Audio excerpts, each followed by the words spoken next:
Sinunod.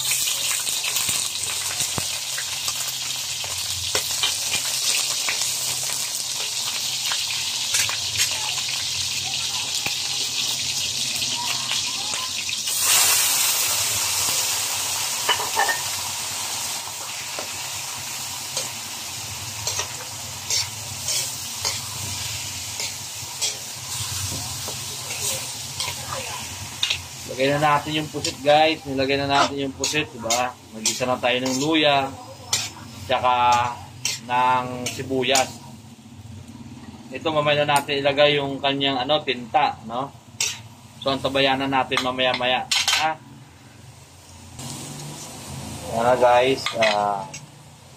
Medyo mabilisan lang to kasi pag tumagal, titigas to, lagay na natin to.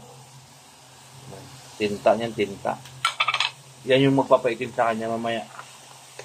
Ayan ako napansin nyo, diba? Kapakulay sa kanya yan. Tapos lagyan natin yung oyster sauce. Mahirap pag walang taga-video. Sarili ko lang, sariling sikap. Tuyo, yan. Konti lang din. Yan, tapos haluin na natin yan. Haluin na natin hanggat sa pumasok yung lasa ng ating ingredients.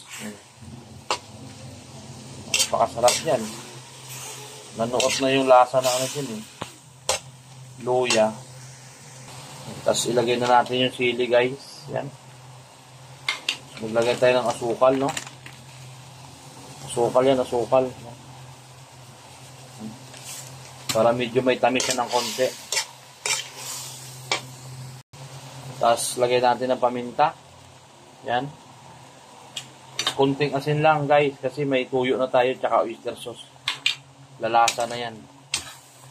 Yan, bali yung kulang natin dito ay yung suka na lang, suka. Pag nalagyan natin ng suka, to panalo na to. Yan, suka na lang, naantay natin suka. Sarap niya, no? Ay, super. Tayo natin suka. So na, guys, luto na siya. So ilalagay na natin yung suka. Yan. Yan. Ang sarap na yan, guys. Pwede na tayong kumain. Ayan. So, salamat sa pagsuporta sa YouTube channel ni Makanoy, no, guys? Salamat sa inyong lahat. Bye-bye!